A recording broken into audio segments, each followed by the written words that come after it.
Sejarah Perang Batak. Perang Batak dipicu oleh kedatangan Belanda ke kawasan Sumatera.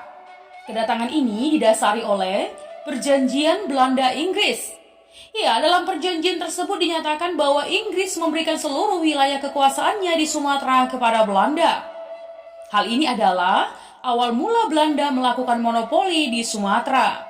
Iya teman, penobatan Sisingamangaraja 12 bersamaan dengan dimulainya Open Door Policy oleh Belanda. Politik ini bertujuan untuk mengamankan modal asing yang beroperasi di Hindia Belanda. Namun teman, Kesultanan Aceh kurang setuju dengan hal tersebut. Padahal seluruh wilayah Sumatera telah membuka kerjasama dengan Belanda. Pada saat itu, Aceh sedang dipimpin oleh Sisingamangaraja 12 yang dikenal dicintai oleh rakyatnya. Iya, di sisi lain wilayah di luar Aceh semuanya telah berada di bawah kekuasaan Belanda.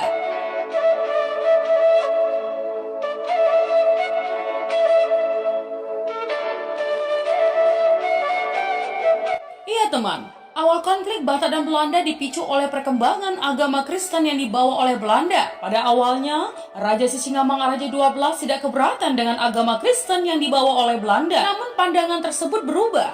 Ya, ketika Raja menyadari bahwa Belanda melakukan monopoli dan memanfaatkan penyebaran agama sebagai sarana monopolinya. Akhirnya, Raja Sisingamangaraja 12 menolak penyebaran agama oleh Belanda. Hal ini juga didasari oleh adanya agama asli Batak yang ingin dipertahankan, yaitu Farmalim.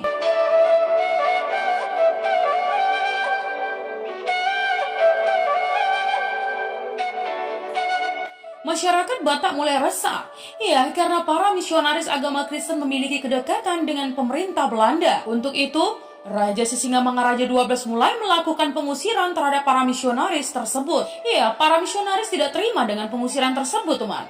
Mereka kemudian meminta bantuan kepada pemerintah Belanda. Nah, kejadian tersebut terjadi selama tahun 1877.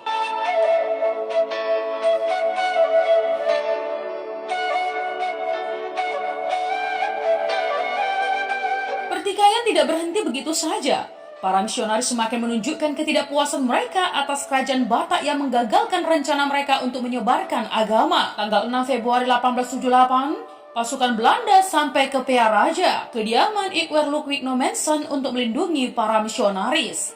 Ya, kedatangan mereka diteruskan menuju Bala Batu untuk menyusun benteng pertahanan. Sisingamangaraja 12 khawatir dengan kedatangan Belanda, sehingga ia mengumumkan perang pada tanggal 16 Februari 1878.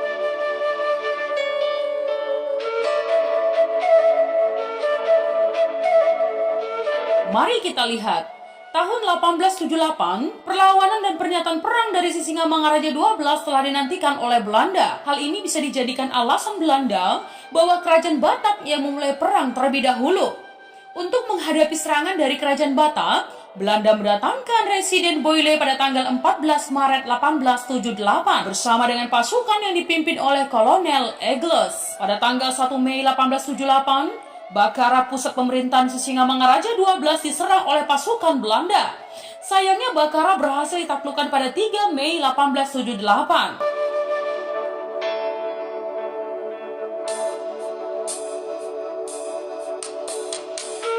Iya teman, Sisingamangaraja 12 beserta pengikutnya berhasil menyelamatkan diri dan terpaksa keluar dari wilayah Aceh untuk mengungsi. Sementara itu, raja lain yang masih berada di Bakara tidak bisa melarikan diri dan dipaksa oleh Belanda untuk melakukan sumpah setia. Sisingamangaraja 12 tidak menyerah sampai di situ teman. Meskipun Bakara sudah jatuh ke tangan Belanda, ia tetap melakukan gerilya. Sayangnya pada akhir Desember 1878, beberapa kawasan seperti Butar, Labu Siregar, Nagasaribu, dan Huta Gijang dapat ditaklukkan oleh Belanda. Pasukan Sisingamangaraja 12 lemah dalam hal persenjataan.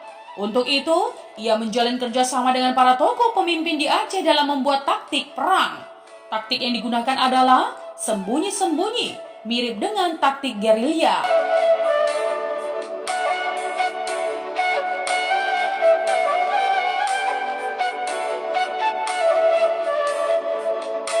Tahun 1888.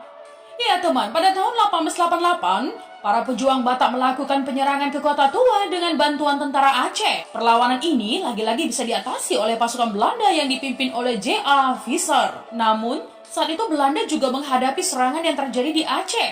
sehingga mereka mengurangi perlawanan terhadap Sisingamangaraja 12. Belanda melakukan hal tersebut untuk menghindari kehilangan lebih banyak pasukan karena tewas selama peperangan.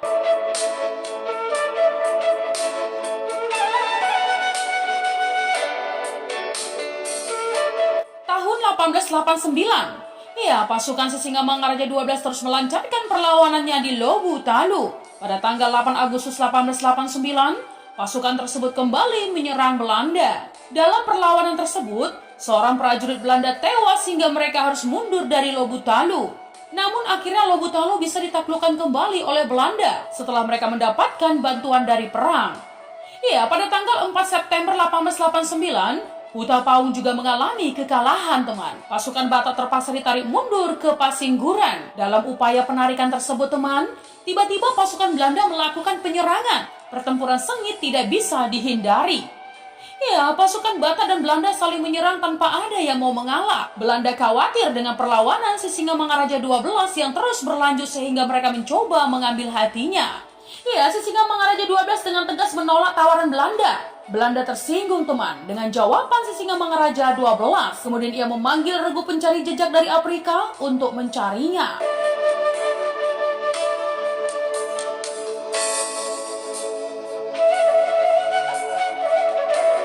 Sampai tahun 1906, perlawanan masih dilakukan oleh Sisingamangaraja 12. Namun sangat disayangkan, teman, bahwa panglimanya yang bernama Amandopang Manulang tertangkap oleh Belanda. Penasehat Sisingamangaraja 12 yang bernama Guru Somaling Pardede juga menjadi tawanan Belanda pada tahun itu.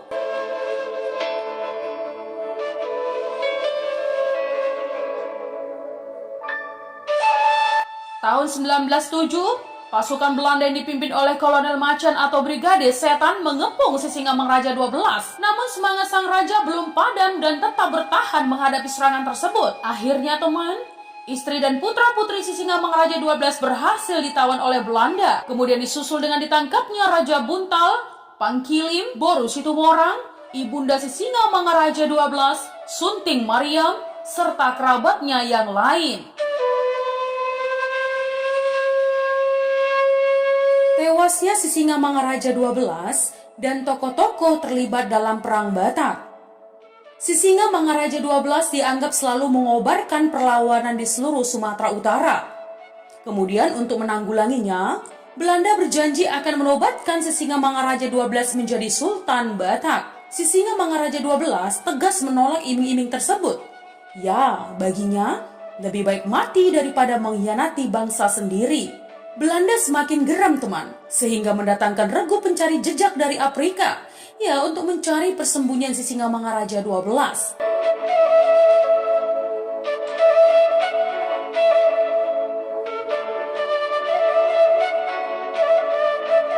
Barisan pelacak itu terdiri dari orang-orang Senegal. Oleh pasukan Sisingamangaraja 12, barisan musuh ini dijuluki Si Gurbak Ulu Nabirong. Tetapi pasukan Sisingamangaraja 12 pun terus bertarung. Panglima Sarebut Tampu Bolon menyerang tangsi Belanda di Butar, sedang Belanda menyerbu Lintong dan berhadapan dengan Raja Opu Babiat Situmorang. Tetapi Sisingamangaraja 12 menyerang juga ke Lintong di Huta, Huta Raja, Simanggarongsang, Huta Paung, Persingguran, dan Polung. Panglima Sisingamangaraja 12 yang terkenal, Amandopang Manulang, tertangkap dan Toko Parmalim yang menjadi penasehat khusus Raja Sisingamangaraja 12, Guru Somaling Pardede, juga ditawan Belanda. Ini terjadi pada tahun 1906, teman.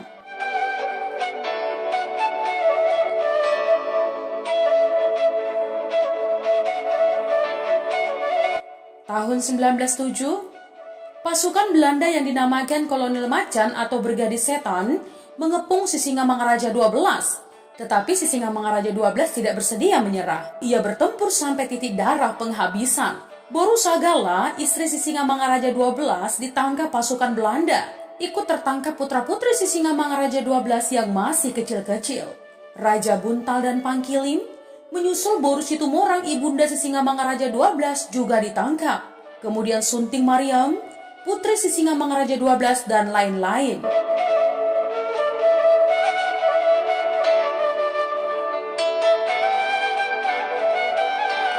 Tahun 1907, di pinggir kali Aik Sibulbulon di suatu desa yang namanya Sionomudon di perbatasan Kabupaten Tapanuli Utara dan Kabupaten Dairi yang sekarang, gugurlah Sisingamangaraja 12 oleh peluru Marsuse Belanda dipimpin Kapten Christoffel. Sisingamangaraja 12 gugur bersama dua putranya Patuan Nagari dan Patuan Anggi serta putrinya Lopian. Pengikut-pengikutnya terpencar dan berusaha terus mengadakan perlawanan, sedangkan keluarga Sisingamangaraja 12 yang masih hidup ditawan, dihina dan dinista. Ya, mereka pun ikut menjadi korban perjuangan. Gugurnya Sisingamangaraja 12 merupakan pertanda jatuhnya Tanah Batak ke tangan Belanda.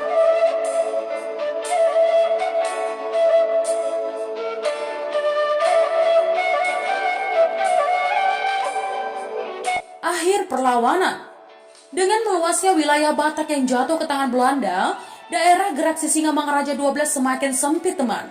Pengikut Sisingamangaraja 12 juga semakin berkurang. Dalam beberapa pertempuran, keluarga Sisingamangaraja ditawan dan membuatnya terdesak. Namun ia tetap berjuang hingga titik darah penghabisan. Akhirnya, Sisingamangaraja 12 gugur karena tertembak pada tanggal 17 Juni 1907.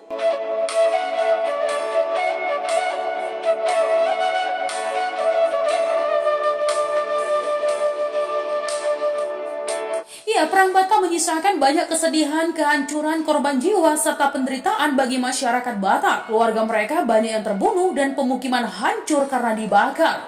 Namun pihak Belanda mengalami krisis pendanaan setelah berhasil menaklukkan Batak. Pada saat itu, secara bersamaan, Belanda sedang menghadapi perlawanan rakyat Aceh, sehingga dana yang keluar cukup banyak. Dilihat dari sisi politik, dampak terbesar dari Perang Batak adalah jatuhnya wilayah Batak ke tangan Belanda. Sedangkan dari sisi ekonomi, Belanda semakin mudah melakukan monopoli perdagangannya yang merugikan rakyat.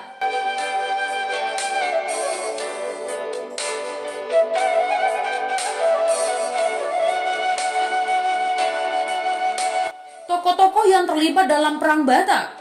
Ya, siapa saja tokoh-tokoh yang terlibat dalam Perang Batak? Yang pertama, Sisingamangaraja 12, lahir pada tanggal 18 Februari 1845. Ia memiliki nama lain Patuan Bosar. Nama tersebut ia gunakan ketika ia masih kecil, teman. Sisingamangaraja 12 dinobatkan menjadi raja ketika usianya masih 19 tahun. Pada tahun 1886, hampir seluruh Sumatera telah dikuasai oleh Belanda kecuali Aceh dan Batak. Pada awal tahun 1887, pertempuran Batak melawan Belanda mulai panas. Sayangnya pertempuran berakhir dengan Tanah Batak yang berhasil dikuasai oleh Belanda. Iya teman, rakyat Batak ditimpa kesedihan mendalam atas wafatnya raja mereka. Sisingamangaraja 12 dikenal sebagai raja yang bijak. Ia juga anti perbudakan sehingga rakyat sangat mengagungkannya.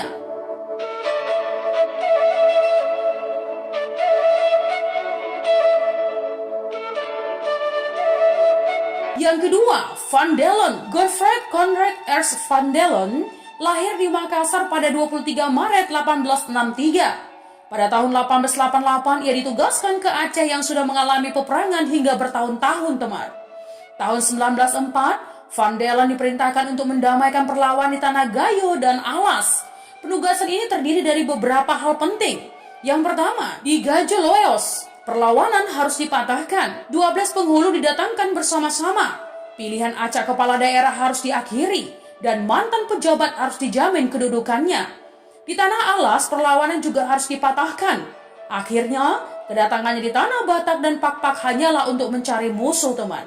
Ia meninggal di Den Haag pada 22 Februari 1930 pada usia 66 tahun.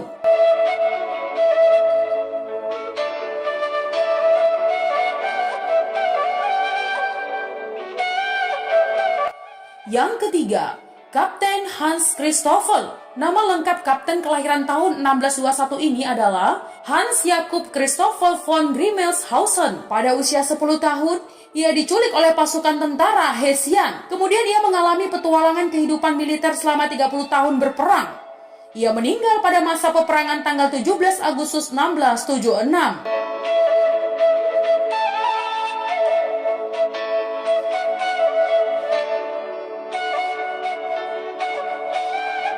Yang keempat, Pendeta Nommensen. Ikwer Ludwig Nommensen lahir pada tanggal 6 Februari 1834. Ia adalah seorang penyebar agama Kristen Protestan di Tanah Batak, teman. Pada tahun 1881, Nommensen pindah ke kampung Sigumpar dan tinggal di sana hingga akhir hayatnya. Selama pengabdiannya di Batak, ia telah membaptis 180.000 orang. Nommensen meninggal pada tanggal 23 Mei 1918 dan dimakamkan di Sigumpar.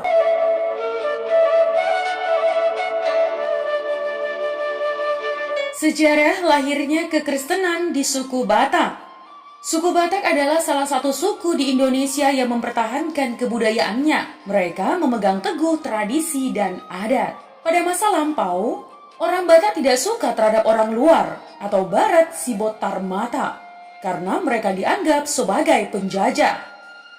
Selain itu teman, ada paham bagi mereka bahwa orang yang berada di luar suku mereka adalah musuh. Sebab masa itu sering terjadi perang antar suku.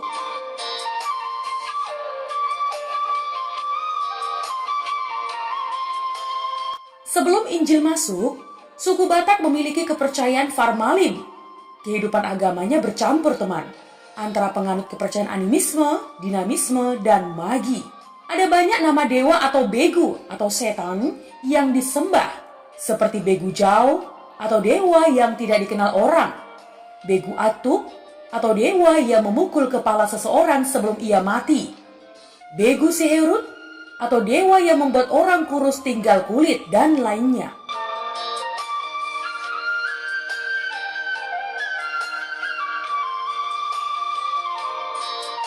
Kisah dimulai dari Nommensen teman.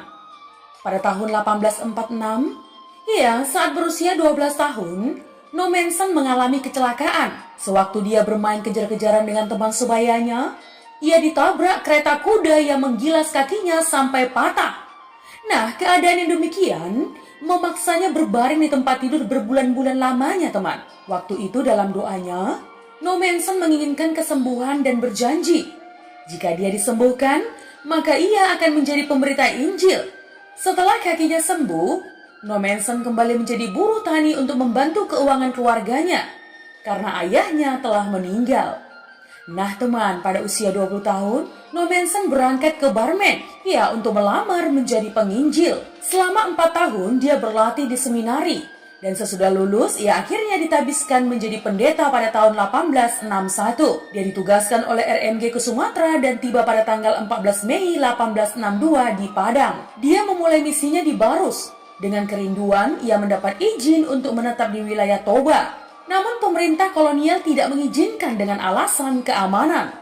Oleh sebab itu teman, dia bergabung dengan penginjil-penginjil lainnya, yaitu misionaris pendeta Heni dan pendeta Klamer, yang telah melayani di wilayah City Rock.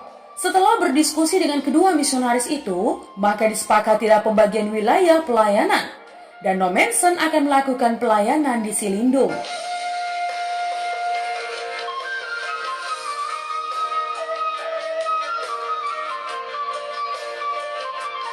Teman, kunjungan pertama ke Tarutung dilakukan pada 11 November 1863. Pada kunjungan pertama ini, Nommensen diterima oleh Opu Pasang atau Opu Tunggul dan tinggal di rumahnya. Dari situ Nommensen kembali ke Sipiro untuk mempersiapkan segala sesuatu yang diperlukan dalam pelayanannya. Pada pertengahan tahun berikutnya 1864, Nommensen membawa semua perlengkapan beranjak kembali ke Tarutung dan tiba di Tarutung pada tanggal 7 Mei 1864. Nommensen kembali ke rumah Opu Pasang atau Opu Tunggul, namun ia ditolak teman. Nommensen lalu pergi ke desa lain dan sampai di desa Raja Aman dari Lumban Tobing. Nommensen berharap Raja Aman dari Lumban Tobing bersedia mengizinkannya untuk tinggal di atas lumbung padinya. Akan tetapi Raja Aman Lumban Tobing sedang pergi ke desa lain membawa istrinya yang sedang sakit keras teman.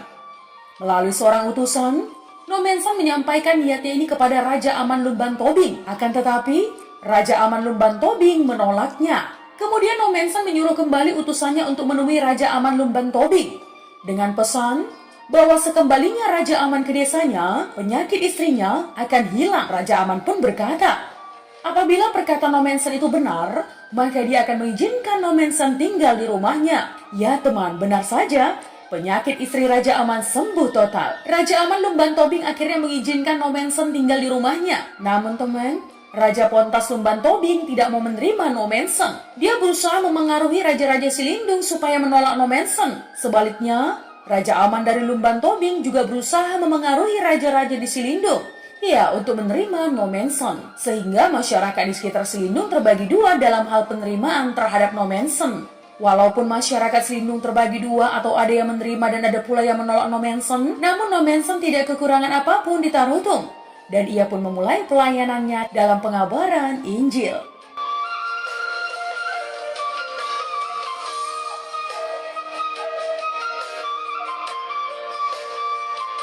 1 tahun berlalu, teman.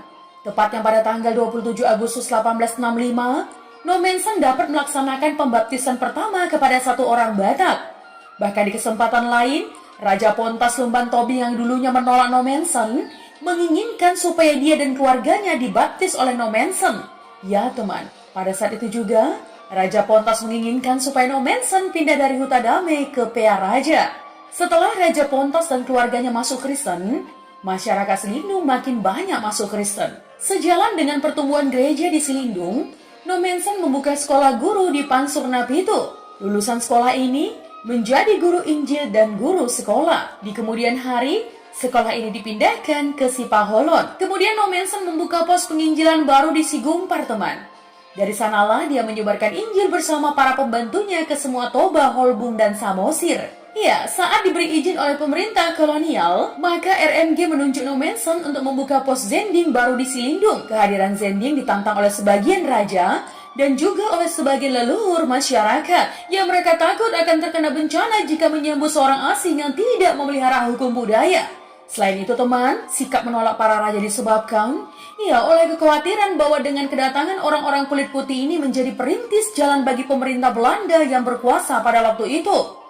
Sekalipun demikian, Nomensen berhasil mengumpulkan jemaat yang pertama di Hutadame pada tahun 1873. Dia membangun gedung gereja, sekolah, dan rumahnya di Pearaja dan hingga kini, teman, Pearaja tetap menjadi pusat gereja HKBP.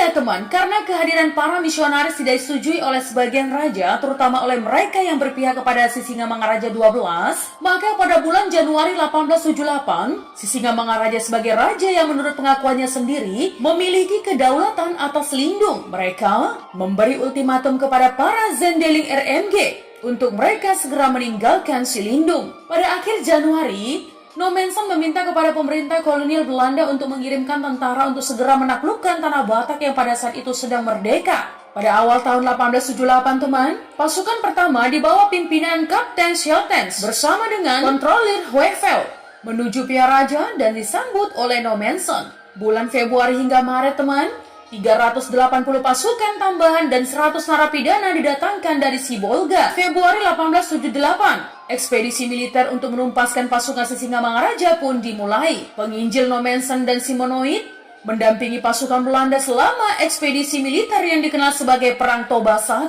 Keduanya menjadi petunjuk jalan dan penerjemah, teman, serta malah dianggap ikut berperan dalam menentukan kampung-kampung mana yang akan dibakar. Sesudah ekspedisi militer berakhir, puluhan kampung termasuk markas Sisingamangaraja dibakar, di bumi hanguskan.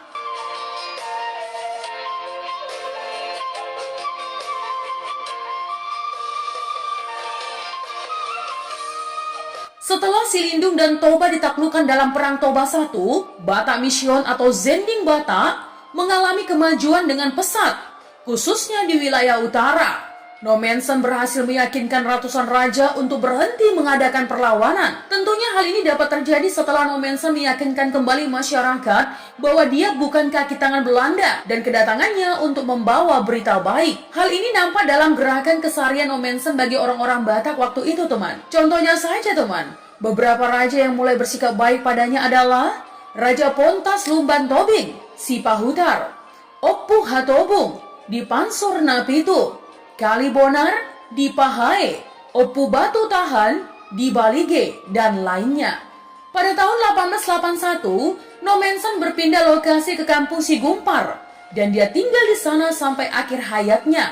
Nah, teman, pada tahun kematiannya, Batak Mission atau Cikal Bakal Huria Kristen Batak Protestan atau disingkat HKBP mencatat jumlah orang Batak yang dibaptis telah mencapai 180.000 orang. Iya, Nommensen membawa tatanan hidup dari ribuan orang yang baru masuk menjadi Kristen.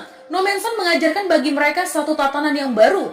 Pada tahun 1866, ditetapkanlah sebuah aturan jemaat, teman. Aturan itu meliputi kehidupan orang Kristen di dalam jemaat maupun dalam daerah sekitar yang berkaitan dengan keluarga, menyangkut ibadah, perkawinan, hukum, dan pejabat gerejawi.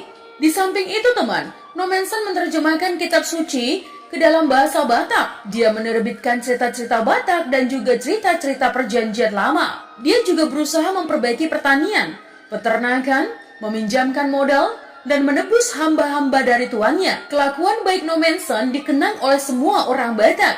Ya, karena dia berusaha untuk memajukan bidang pendidikan dengan membuka sekolah penginjil.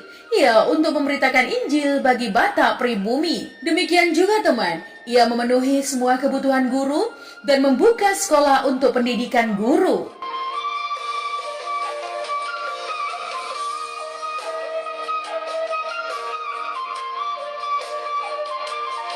Karena kecakapan dan jasa-jasanya dalam pekerjaan penginjilan, maka pimpinan RMG pada tahun 1881 mengangkat Nommensen sebagai Eporus. Posisi ini diembannya sampai akhir hidupnya. Di hari ulang tahunnya yang ke-70, Nommensen memperoleh gelar Doktor Honoris Causa dari Universitas Bonn. Pada tahun 1911, teman, dia memperoleh penghargaan dari Kerajaan Belanda dengan dinaikkannya sebagai Officer Ordo Oranye Nassau. Dia pun belakangan memperoleh gelar sebagai Rasul orang Batak.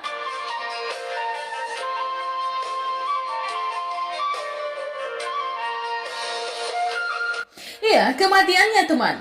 Nommensen meninggal pada tahun 23 Mei 1918 pada umur 84 tahun. Nommensen akhirnya dimakamkan di Sigumpar, di tengah-tengah suku Batak, setelah melakukan pekerjaan demi suku ini selama 57 tahun lamanya. Nah, teman, dalam penyampaian Injil, Nommensen dibantu oleh Raja Pontas Lumban Tobing, atau Raja Batak pertama yang dibaptis, untuk mengantarnya dari Barus ke Selindung dengan catatan tertulis bahwa ia tidak bertanggung jawab atas keselamatannya. Pada awalnya, Nommensen tidak diterima oleh penduduk, karena mereka takut kena bala karena telah menerima orang lain yang tidak memelihara adat. Pada satu saat, diadakan pesta nenek moyang si atas barita, teman. Biasanya disembelih korban. Saat itu sesudah kerasukan roh, si baso atau pengantara orang-orang halus menyuruh orang banyak untuk membunuh Nommensen sebagai korban. Dalam keadaan seperti itu, Nommensen hadir ke permukaan dan berkata kepada orang banyak, "Roh yang berbicara melalui orang ini sudah banyak memperdaya kalian. Itu bukan roh si atas barita nenekmu, melainkan roh jahat. Masakan nenekmu menuntut darah salah satu dari keturunannya?" Segera si baso jatuh ke tanah.